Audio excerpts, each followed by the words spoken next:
Бауырды дұрыс күту және тексеру жолдары. Маңызды 3 әдетін айтып кетейін. Бірінші, артық салмақпен күресіп отыру керек.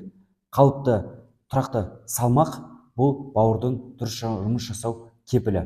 Екінші, дәрі-дәрмектерді көп пайдаланмаған дұрыс, әсіресе соның ішінде парацетамол. Осы дәрілер бауырдың жұмыс жасау функциясын қатты нашарлатып жібереді. Оның орнына қызылша, расторопша, одуванчик және В витаминдерінің топтамасын ішуге кеңес беремін.